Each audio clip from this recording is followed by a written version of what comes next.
Mirchi Bangla originals, আসল গল্পের আড্ডা।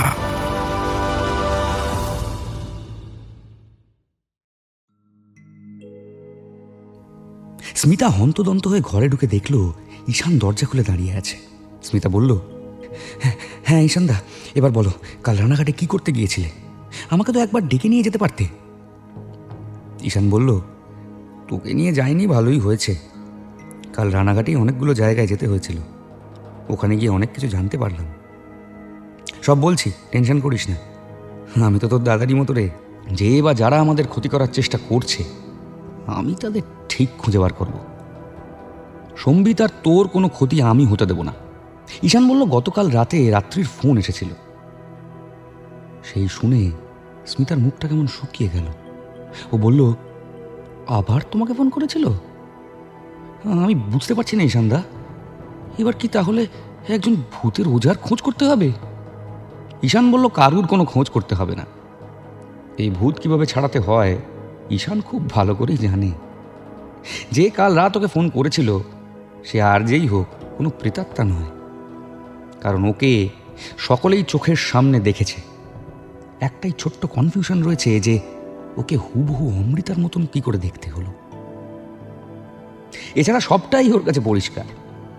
রাত্রি পোশাক নামে কোনো মেয়েকে ইচ্ছে করে ঈশানের জীবনে পাঠানো হয়েছে, যাতে ও ঈশানকে ভয় দেখাতে পারে আর সেই সঙ্গে স্মিতা আর সম্বিতের জীবনটাও আরও নরক করে দিতে পারে। স্মিতা বলল, সেটা কি করে সম্ভব? রাত্রিকে তুমি ভালোবাসো। আমি বলছি শোনো, তোমার আবার কোনো ভুল হচ্ছে, আবার তুমি হ্যালুসিনেট করছো। ঈশান বলল, আর ওর কোনো ভুল হচ্ছে না, বরং এইবার সমস্ত ভুল ভাঙার সময় এসে গেছে। স্মিতা বলল, তোমাকে আজ ডাক্তারের কাছে যেতে হবে, মনে আছে? ঈশান বলল, আমি ডাক্তারের কাছে যাব, তবে আজ নয়। আগে এই ব্যাপারটা সলভ করে তারপর যাব। যে বা যারা এই অন্যায় কাজটা করছে আগে তাদের মুখোশটা খুলে দিতে হবে, তারপর ওদের পুলিশের হাতে তুলে দিয়ে তবে আমার শান্তি।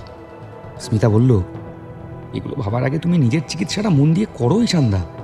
পরে যদি দেখা যায় সবটা তোমার মনের ভুল, তখন কিন্তু অনেক লেট হয়ে যাবে। তুমি একবার ডাক্তারের কাছে চলো। আমি বুঝতে পারছি তুমি ডাক্তারের কাছে যেতে চাইছো না বলে এইসব অজুহাত দিয়ে এড়িয়ে যাচ্ছ। ঈশান এবার রেগেই গেল। কখনোই তো তা নয়। ও চায় সম্বিত যেন এই মানসিক অস্থিরতা থেকে বেরিয়ে আসে। অমৃতার মৃত্যুকে কেন্দ্র করে 1 বছর ধরে ওর জীবনে যে টালমাটাল অবস্থা চলছে সেটা থেকে বের করে আনতেই হবে সম্বিতকে। আগে সম্বিতের চিকিৎসার প্রয়োজন, ঈশানের নয়। আর এটাও প্রমাণ করে দেবে। স্মিতা যেন চিন্তা না করে, ঈশান একেবারে ঠিক আছে। স্মিতা বলল, কি করে বুঝবো তুমি ঠিক আছো? তুমি তো এখনো ওই উল্টোপাল্টা বকছো। রানাঘাটে গিয়ে তুমি কি দেখেছো আগে বলো তো? ঈশান বলল, রানাঘাটে আগেরবার ওরা যে জমিদার বাড়িতে গিয়েছিল ওই জমিদার বাড়িটা আসলে ভৈরবনাথের জমিদার বাড়ি নয়। স্মিতা এবার অবাক হলো, বলল, ওইখানে তাহলে আমরা যেই বৃদ্ধ কেয়ারটেকারকে দেখেছিলাম উনি তাহলে খেয়েছিলেন? তাছাড়া শহর থেকে ওই জমিদার বাড়ির সম্পর্কে আমরা যে গল্পগুলো শুনে ওখানে গেলাম, ওই বৃদ্ধও তো সেই একই গল্প বলল। দুটো গল্প এতটা মিলে গেল কি করে? ঈশান বলল, রানাঘাট শহরে পা দিলে এই ঘটনা জানাটা খুব একটা অস্বাভাবিক কিছু নয়। ওই শহরের সকলের মুখে মুখে এই গল্পটা প্রচলিত। সুতরাং এই জমিদার বাড়ির সম্পর্কে যে গল্পটা শোনা যায়, অর্থাৎ দেবত্ব সম্পত্তি বিক্রি করার ফলে ওই বাড়ির বংশধরেরা সবাই অভিশাপের শিকার হয়েছিল এবং অপঘাতে মারা গিয়েছিল, এটা জেনে নেওয়া এমন কিছু কঠিন ব্যাপার নয়। ওদের শেষ বংশধর বিদেশে থাকে সেটা জানাও সহজ। সুতরাং একজন বৃদ্ধ কাউকে কেয়ারটেকার সাজিয়ে ওই বাড়িতে নিয়ে যাওয়াটা অস্বাভাবিক নয়। যে বাড়িটাতে ওরা আগেরবার গিয়েছিল ওটা আসলে কোনো জমিদার বাড়ি নয়, জমিদারদের তৈরি করা একটা বাইজি বাড়ি। স্মিতা বলল, কিন্তু রিক্সাওয়ালা তো আমাদের ওই বাড়িটাই দেখিয়েছিল। ঈশান বলল, তোর মনে আছে নিশ্চয়ই, রিক্সাওয়ালা আমাদের রিক্সা থেকে নামিয়ে দিয়ে বলেছিল দূরে যে রাস্তাটা দেখা যাচ্ছে ওইটা দিয়ে গেলে আমরা জমিদার বাড়ি পাবো, মনে আছে? রিক্সাওয়ালা আসলে ঠিকই বলেছিল, আমরাই অন্য একটা বাড়িকে জমিদার বাড়ি ভেবে ভুল করেছিলাম, যেটা আসলে ভৈরবনাথের জমিদার বাড়ি নয়। আমি আসল জমিদার বাড়িটা থেকে একবার ঘুরে এসেছি। ওখানে আরেক বৃদ্ধ আছেন যিনি ওই বাড়িটা দেখাশোনা করেন। স্মিতা বলল, তার মানে ঈশান কি বলতে চাইছে, ওরা যাকে দেখেছিল সে আসল কেয়ারটেকার নয়? ঈশান বলল, হ্যাঁ, একেবারেই নকল। ওরকম বৃদ্ধ কাউকে কেয়ারটেকার সাজিয়ে ওই বাড়িতে পাঠানো হয়েছিল। তুই শুনলে অবাক হবি, ওই বাড়িটা যেটাতে আমরা গিয়েছিলাম ওটা আসলে শুটিংয়ের জন্য ভাড়া দেওয়া হয়। স্মিতা বলল, কি বলছো ঈশানদা, আমি তো বিশ্বাসই করতে পারছি না। ঈশান বলল, ওরও প্রথমে বিশ্বাস হয়নি, আর সেই জন্যই ও একেবারে হাতে নাতে প্রমাণ নিয়ে এসেছে। বলল, ওই শুটিংয়ের বাড়িটা দেখাশোনা করে যে ম্যানেজার, ওনার সঙ্গে কথা বলেছি, ওনার অফিসে গিয়েছিলাম। ওখান থেকে জানতে পারলাম ওই বাড়িটা 18 তারিখ বুক করা হয়েছিল। একেবারে সিনেমার মতন করে ওখানে সমস্ত কিছু সাজানো হয়েছিল, যাতে আমাদের গিয়ে বিশ্বাস হয় যে ওই বাড়িতে অমৃতা কোনো এক সময় থেকেছে। আমি এবারে গিয়ে অমৃতার যে ঘরটা ওই বৃদ্ধ আমাদের আগের বার দিয়েছিল ওই ঘরটা দেখতে যাই। ঘরটা তালা বন্ধ ছিল। আমি জানলা ফাঁক করে দেখলাম, কিন্তু ওখানে অমৃতার যেসব ছবি দেওয়ালে টাঙানো ছিল সেসব কিচ্ছু দেখতে পেলাম না। ম্যানেজারের অফিসে গিয়ে যে মহিলা 18 তারিখ ওই বাড়িটা বুক করেছিল, আমি ম্যানেজারের কাছে তার নাম জানতে চাইলাম। উনি যে নামটা আমাকে বললেন, আমিও নিজে শুনে বিশ্বাস করতে পারিনি। ঈশান একটু থামল। স্মিতা বলল, কি নাম? আরে কি নাম বলো না। ঈশান বলল, রাত্রি বসাক।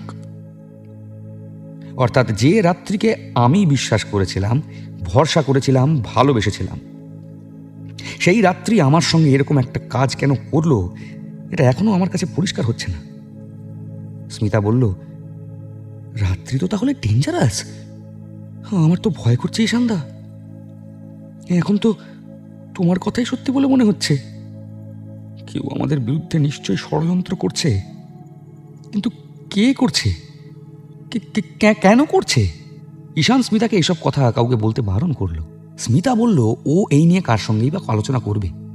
এত বড় শহরে ওর কেই বা আছে? এক দাদা আছে সম্বিত, সেও তো নিজের মধ্যে নেই। এবার স্মিতা একটু চিন্তিত হয়ে বলল যে এত কিছু যে করতে পারে, একটা শুটিংয়ের বাড়ি ভাড়া নিয়ে একজন বৃদ্ধ কেয়ারটেকার সাজিয়ে রানাঘাট শহরে প্রচলিত ভৌতিক ঘটনাকে সত্যি করে সেটাকে কাজে লাগাতে পারে। এমনকি ঈশানের ঘরে রাত্রিবেলা ভূতের উপদ্রব করাতে পারে। পরদিন একটা ঘোমটা দেওয়া মহিলাকে বৃদ্ধের ছেলের বউ সাজিয়ে আনতে পারে। সে তো যা ইচ্ছে করতে পারে। ঈশান বলল, ওটাও একবার ও চেক করে নিয়েছে। এবারে ঈশান আসল কেয়ারটেকারের সঙ্গে দেখা করে এসেছে।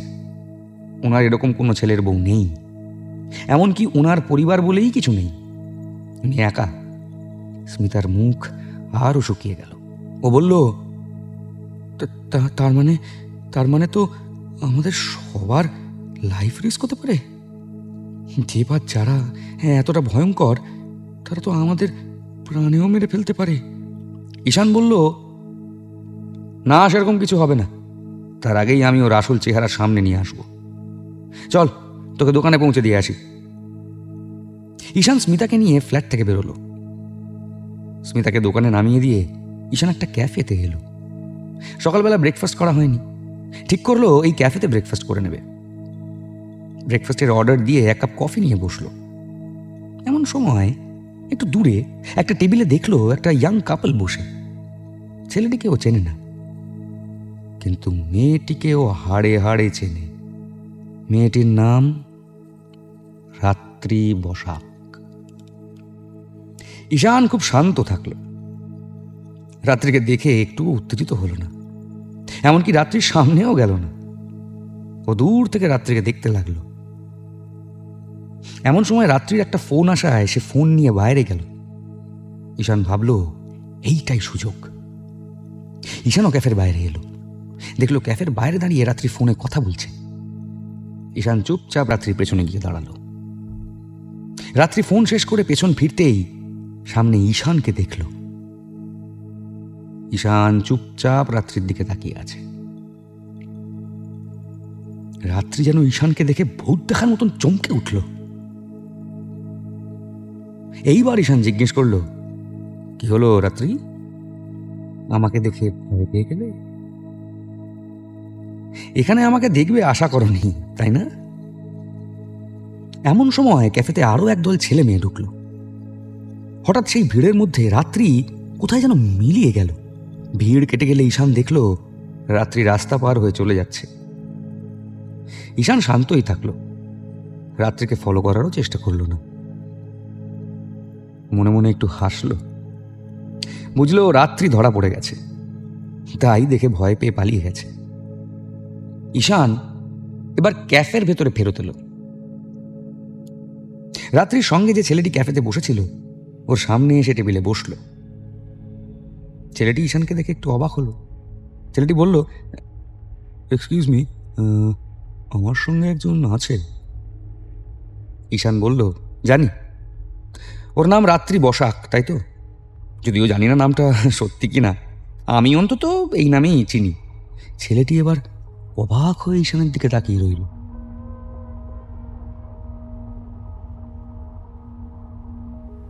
ঈশান ছেলেটির দিকে হাত বাড়িয়ে দিয়ে বলল, আমি ঈশান। ছেলেটি বলল, আমি আদিত্য, কিন্তু আপনাকে তো ঠিক চিনলাম না।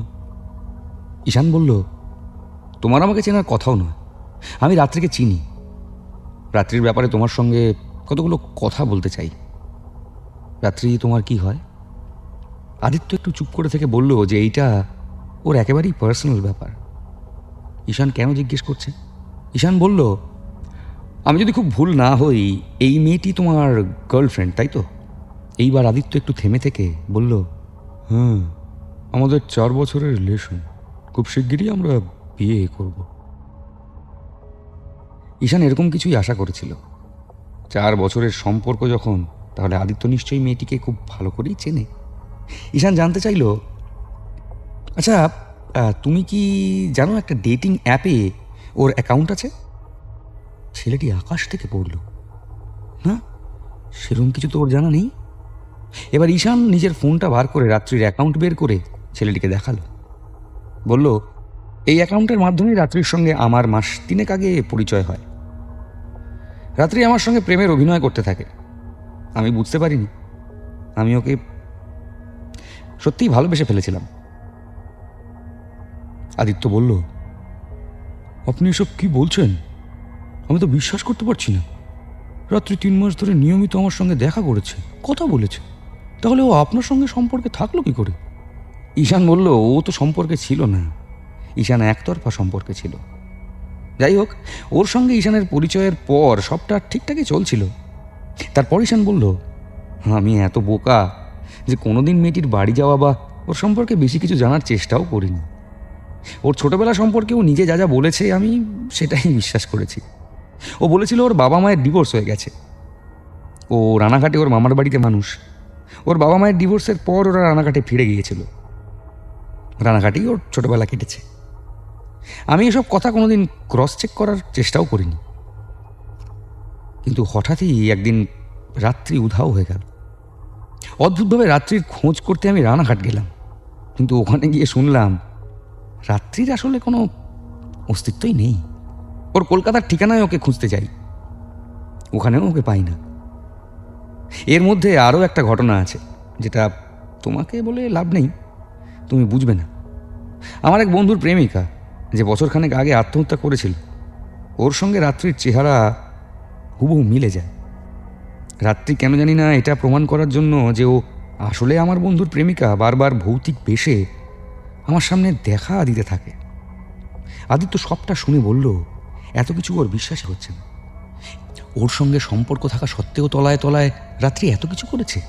ঈশান বলল, এই সবটা রাত্রি একা করেনি, নিশ্চয়ই কারণ নির্দেশে করেছে। এবার ঈশানের কাজ হলো ওই আড়ালে থাকা ব্যক্তিকে সামনে আনা। সেই জন্যে ওর আদিত্যর সাহায্য লাগবে।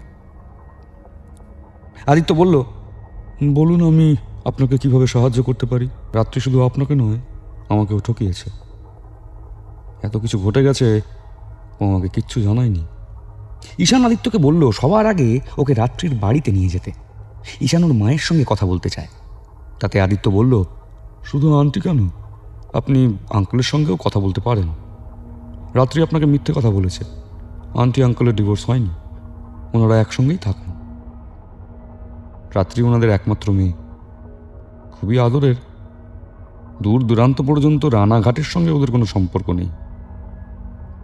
ঈশান বলল, আগেও রাত্রির কথা বিশ্বাস করেছিল, কিন্তু এখন বুঝতে পারছে ওসব ঘটনা রাত্রি ওকে মিথ্যে বানিয়ে বলেছে।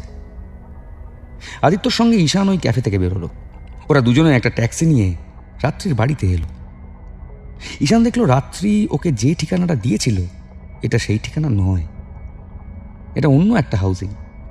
আদিত্য ঈশানকে নিয়ে রাত্রির ফ্ল্যাটের সামনে এসে বেল বাজাতেই একজন মহিলা দরজা খুলে দিলেন। উনি আদিত্যকে দেখে এক গাল হেসে ভেতরে আসতে বললেন। ঈশানকে ঠিক চিনতে পারলেন না। আদিত্য বলল ঈশান ওর বন্ধু। মহিলা ওদের বসতে বললেন। আদিত্য জিজ্ঞেস করলো, আচ্ছা রাত্রি বাড়িতে নেই? মহিলা বললেন, সকালবেলা তো বেরিয়েছিল, একটু আগে বাড়িতে চলে এসেছে। খুব টেনশনে আছে মনে হলো, নিজের ঘরে দরজা বন্ধ করে আছে।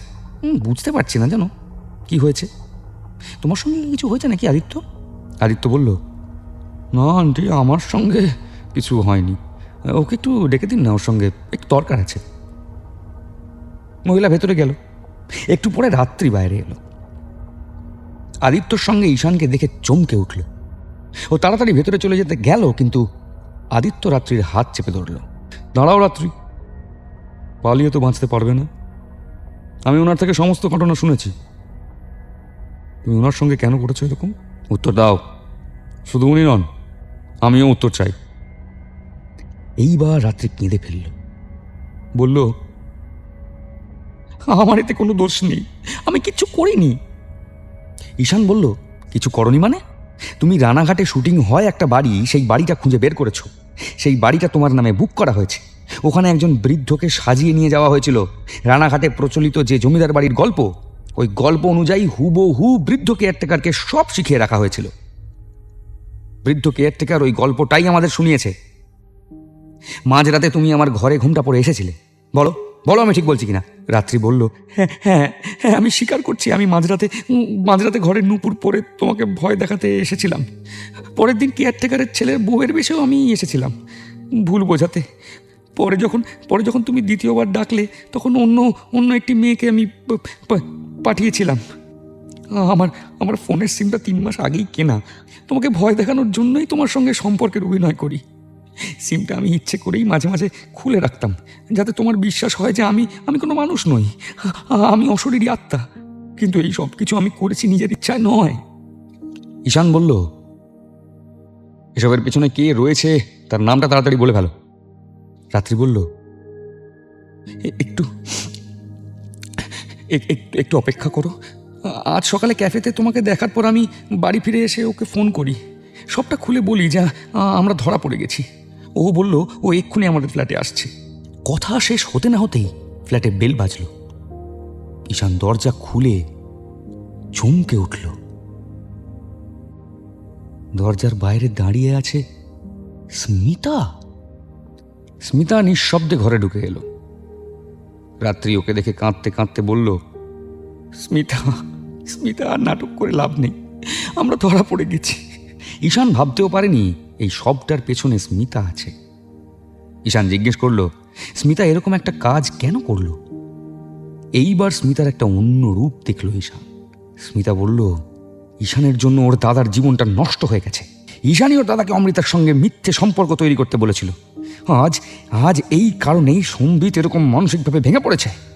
স্মিতা চেয়েছিল ওর দাদা সম্বিত যেরকম মানসিকভাবে ভেঙে পড়েছে, ঈশানও যেন সেই রকমভাবে মানসিকভাবে বিপর্যস্ত হয়ে যায়। ওকেও যেন ডাক্তারের সাহায্য নিতে হয়। স্মিতা বলল, আমি আমার কাজে সফল হতেই যাচ্ছিলাম, কিন্তু তার আগেই তুমি আসল সত্যিটা রানাঘাটে গিয়ে জেনে ফেললে। আমি রাত্রিকে তোমার জীবনে নিয়ে এসেছি, তোমার সঙ্গে সম্পর্কের মিথ্যে অভিনয় করতে বলেছি, যাতে একটা সময় রাত্রিকে তোমার জীবন থেকে আমি সরিয়ে নিতে পারি এবং এটা প্রমাণ করতে পারি যে রাত্রি আর অমৃতা আসলে এক, যাতে তুমি ভুল বোঝো এবং তুমিও আস্তে আস্তে মানসিকভাবে ভারসাম্য হারিয়ে ফেলো। ঈশান নিজের কানে শোনা কথাগুলো বিশ্বাস করতে পারছে না। একটা বিষয়ও এখনো বুঝতে পারছে না, অমৃতা আর রাত্রির এই চেহারার হুবহু মিল কি করে। স্মিতা এবার ওর ব্যাগের ভেতর থেকে ওর ফোনটা বের করলো। ফোনের মধ্যে থাকা অমৃতার আসল ছবিটা দেখিয়ে বলল, তুমি তো অমৃতাকে কোনোদিনও দেখোনি, এই দেখো, এইটা হলো আসল অমৃতা। ঈশান দেখলো অমৃতা একেবারে আলাদা একটি মেয়ে, যার সঙ্গে রাত্রির কোথাও কোনো মিল নেই। স্মিতা আরও বলল, ও ইচ্ছে করে ঈশানকে কনফিউজ করতে চেয়েছিল, যাতে ঈশান বিশ্বাস করে যে রাত্রি আর অমৃতা আসলে এক। স্মিতা স্বীকার করলো ও যা করেছে তার জন্য ওর কোনো অনুতাপ নেই। ঈশানের ভুলের শাস্তি ওকে পেতেই হবে। ঈশান এবার স্মিতার মাথায় হাত রেখে বলল, তুই এত কিছু না করে একবার যদি আমার সামনে এসে জিজ্ঞেস করতিস, তাহলে তোর কাছে সবটা পরিষ্কার হয়ে যেত যে যে এই ঘটনার জন্য আমি নিজেও ভেতরে ভেতরে কতটা অনুতপ্ত। তোকে এইসব বলে আর কোনো লাভ নেই, তোর বিচার এবার পুলিশ করবে। ঈশান রাত্রির ফ্ল্যাট থেকে বেরিয়ে এলো, কিন্তু থানায় গেল না। আজ ওর বুকের ওপর থেকে একটা বড় পাথর নেমে গেল। হয়তো স্মিতার মধ্যে দিয়ে অমৃতাই ঈশানকে শাস্তি দিল। ঈশান মনে মনে আরো একবার অমৃতার কাছে ক্ষমা চেয়ে নিল।